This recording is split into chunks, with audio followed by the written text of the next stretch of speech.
The third method of finding inverse matrices is called elementary row operations or ERO.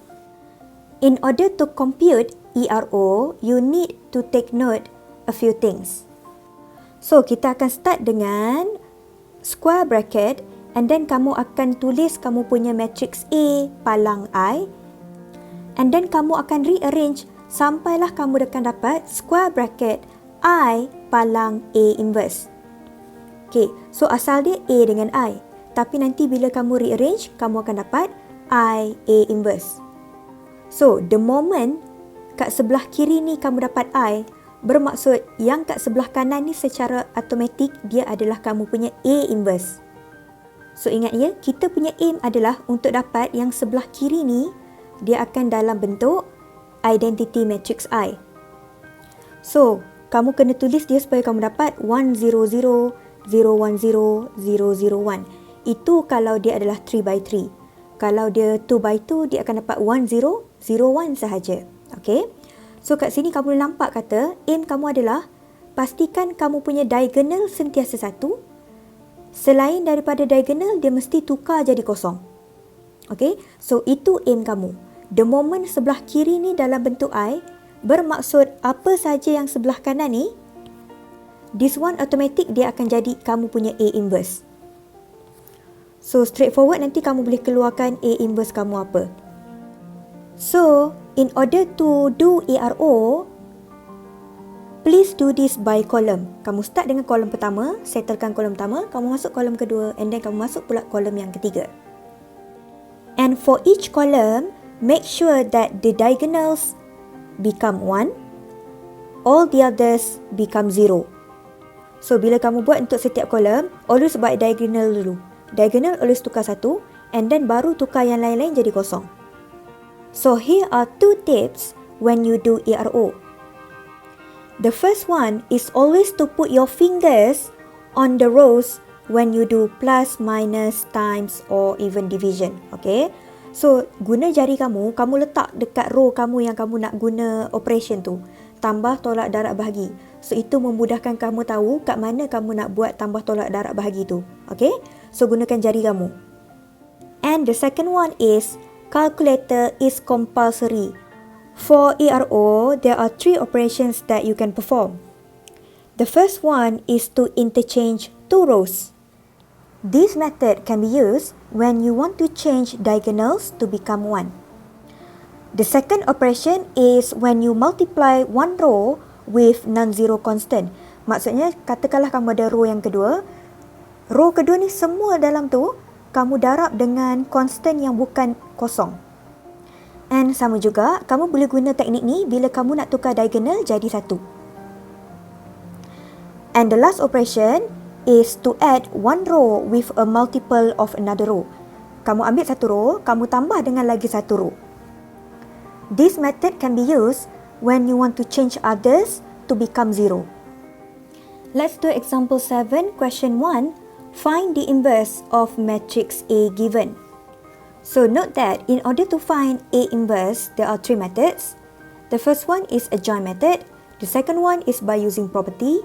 And the third one is by using ERO, where you rearrange square bracket A vertical bar I to become square bracket I vertical bar A inverse. Okay, so bila kamu guna ERO, kamu start dengan A palang I, kamu tukar dia jadi I palang A inverse. Since we are only given only one matrix A, therefore this means that you can either use the adjoint method or ERO. And in this case, I'm going to teach you how to use ERO in order to find the A inverse. So for ERO, do it column by column. Start with column 1 and then column 2 and then column 3. And then make sure that for diagonals, you change it to become 1. For the others, you change it to become 0. Okay? So do for diagonals first and then you do for the others. So let's find the inverse of this matrix A. So always start with A vertical bar I. So yang straight line tu itu adalah vertical bar ataupun Miss panggil dia palang. Dia macam yang kamu guna untuk buat determinant tu. Okay. So straight vertical bar kat sini.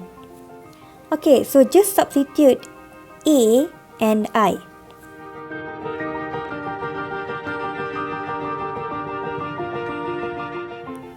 And then kita ada palang kat situ. And then substitute pula I. So A is 2 by 2. Therefore I is also 2 by 2. And then tutup balik bracket kamu. Okay, so sekarang ni kamu cuba tengok ada berapa row. Kita ada 1 row, 2 row. So I'm gonna write R1, R2. R1 means that it is the first row, row 1. R2 means that it is the second row, row 2. So Miss tulis ni sebagai guidance supaya kamu tahu apa yang kamu kena buat. So ingat, kita punya aim adalah nak tukar yang ini jadi I. Okay, so do it column by column. Start with column 1 and then change diagonals to become 1. Always start dengan diagonal dulu. Okay, recall balik, diagonal adalah kat sini. Alright, so ini adalah kita punya diagonal. Ini adalah selain daripada diagonal. So always tengok diagonal dulu. Diagonals should become 1. Okay, so sekarang ni kita ada 2. Aim kita adalah kita nak tukar dia jadi 1. So kalau kamu tengok balik operation, daripada diagonal nak tukar kepada 1, kita ada 2 method. Interchange 2 rows or multiply 1 row with non-zero constant. So try tengok boleh tak kamu interchange 2 row. Kalau this one tak boleh, barulah kamu multiply 1 row with non-zero constant. Okay, try tengok dulu sama dia boleh interchange ataupun tidak.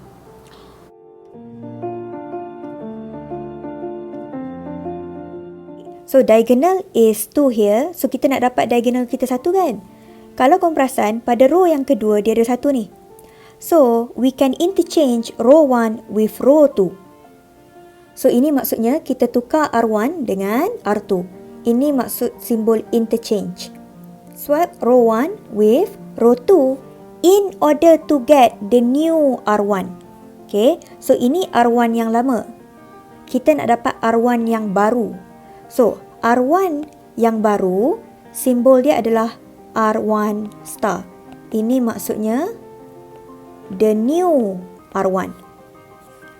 Memandangkan kita nak buat untuk R1 kan? Kita nak buat R1 yang baru kan? Sebab tu Miss akan letak dia sebaris dengan R1. Okay, so this means that in order to get the new R1, swap R1 with R2. Ini masih lagi R1 dengan R2. Bezanya sekarang, kita akan swap kedudukan R1 dengan R2. So, this one dia akan pindah ke bawah. This one dia akan pindah ke atas. So, kita masih lagi tengok kolom yang pertama. Okay, so sekarang ni, recall balik. Diagonal is 1. The others should become 0. So, now, this is our diagonal. So, our diagonal is already 1. So, dah settle yang tu. Kita tengok pula others. The others should become 0. Okay, so this is our original R2. But we don't want this because this one should become 0. So we need the new R2. So this means that we need R2 bintang, R2 star. So, memandangkan Miss nak R2 yang baru, sebab tu Miss akan tulis dekat R2 kat sini. So, Miss tahu kata kat sini dia akan ada perubahan. Okay? So, untuk tukar 2 jadi kosong, kalau kita tengok balik pada operation yang kita tulis kat atas ni, to get from others to become 0, there is only one method, which is adding one row with a multiple of another row. Okay, so kat sini kita akan guna tambah ataupun tolak.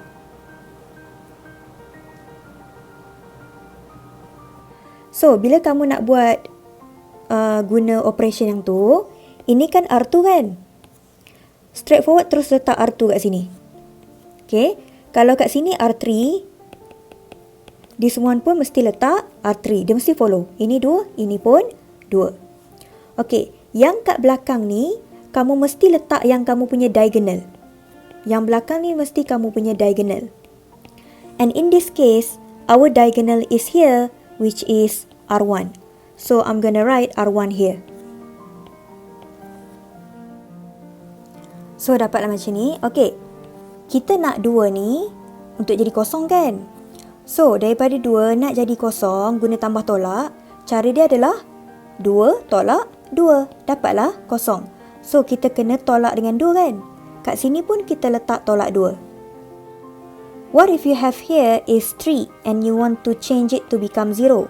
Okay, so in order to get 0, you should have 3 minus 3 equal to 0. So, put negative 3 here. Okay, so follow sahaja. Kalau dia tolak 3, kat sini pun tolak 3. Kalau dia tambah 1, sini pun tambah 1.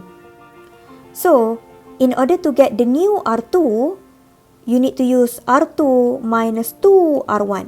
Maksudnya, ambil row yang kedua, kamu tolak dengan 2 darab dengan row yang pertama. So, kat sini kita akan guna kalkulator. Okay, so kalau kamu perasan, R2 sahaja yang ada perubahan, R1 dia tak berubah. So, kita salin balik saja R1. Yang ni tulis saja R1 dengan R2. R1 salin balik. R2 sahaja sekarang ni dia akan berubah, gunakan formula yang baru. So, here, R2 minus 2 R1. So, let's use our calculator.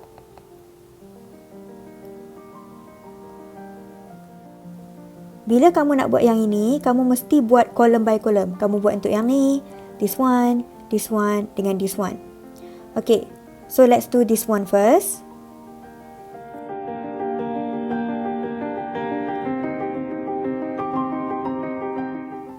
R2 is 2. Minus 2 R1, so R1 is 1.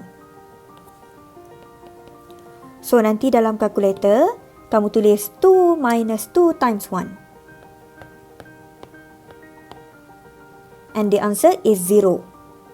Maksudnya, jawapan kat sini adalah kosong. Okay, so let's do the second column pula. Ini untuk dapat jawapan yang kat sini, R2 yang baru. R2 yang lama tolak dengan 2 R1 yang lama. So, R2 is 4.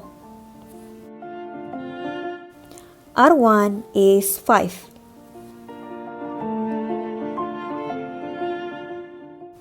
So, when you use calculator, the answer is negative 6. Okay, kita ulang yang sama untuk kolom yang ketiga pula. Untuk jawapan yang ni. R2 is 1.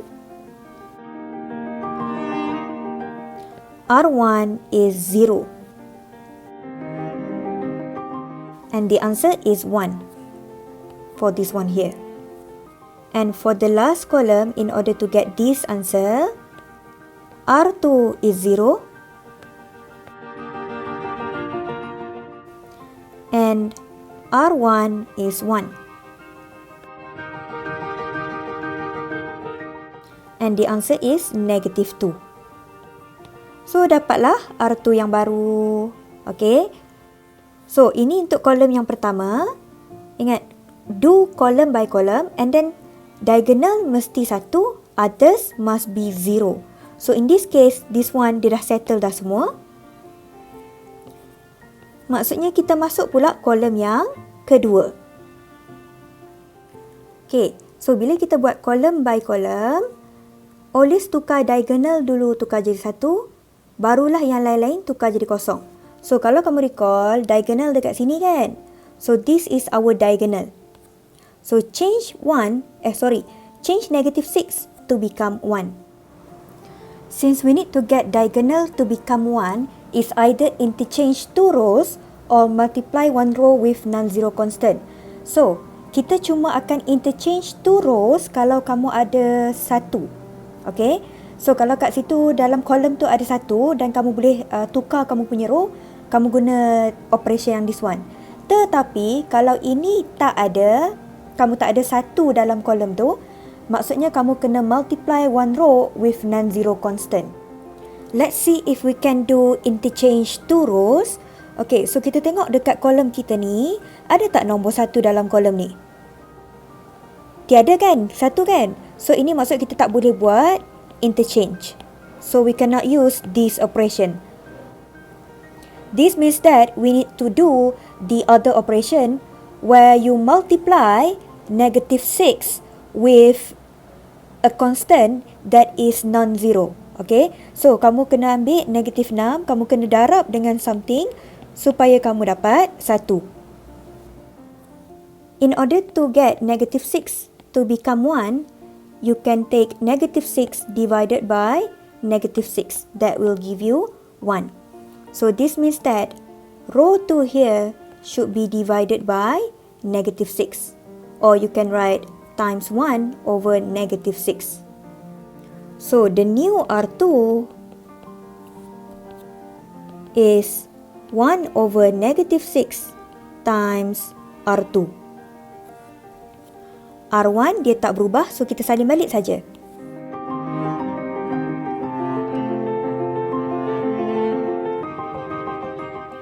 So, untuk row 2 yang baru, semua ni darab dengan 1 per -6. So, in order to get the new R2, take the original R2 and then you times everything here by 1 over -6. So, use your calculator.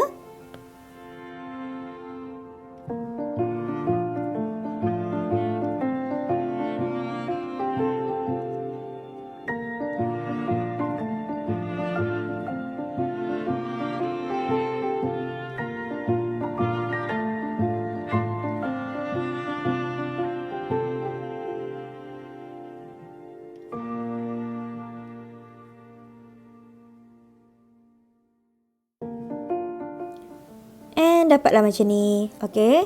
So, this is the new R2.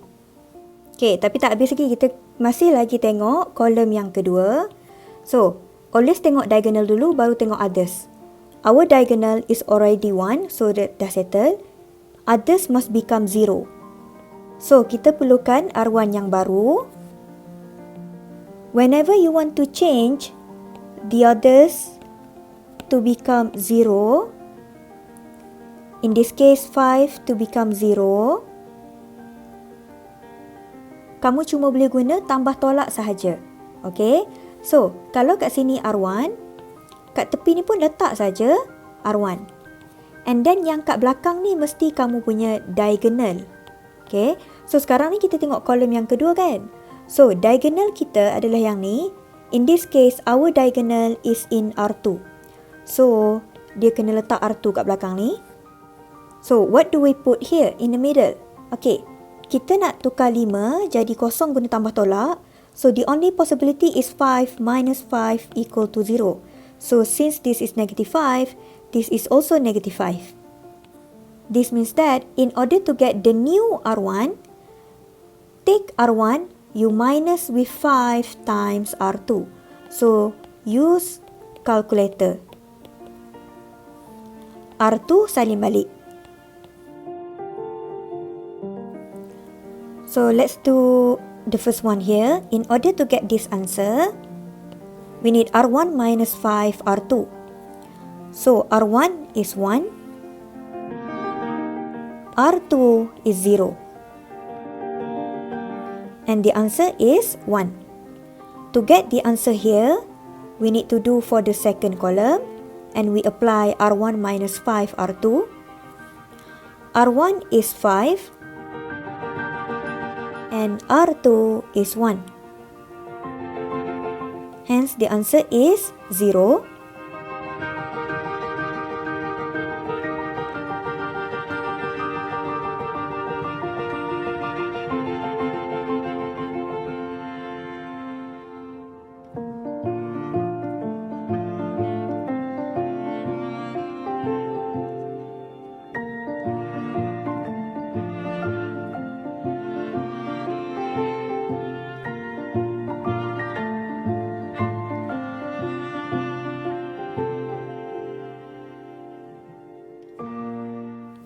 Okay, so kalau kita tengok pada kolom yang kedua, always tengok diagonal dulu. Diagonal dah 1, others dah 0. So, dah settle dah untuk kolom yang kedua. So, ada lagi tak kolom yang ketiga? Tak ada kolom yang ketiga. So, kita berhenti sampai sini saja. Recall balik, aim kita adalah sebelah kiri ni mesti dapat I. And kalau kamu perasan, this is I. Therefore, straightforward, this one adalah kamu punya inverse. Okay, so memandangkan soalan kita adalah A, bermaksud this one adalah A inverse. And then, just take out what is A inverse. Okay, wajib sebab soalan kata, find the inverse of A. Kamu tak boleh tinggalkan final answer kamu macam ni. Salah. Kamu mesti tarik keluar balik A inverse kamu. So, in this case, A inverse is this one. So, tulis dekat sini. So, A inverse is 5/6, -2/3, -1/6, and 1/3.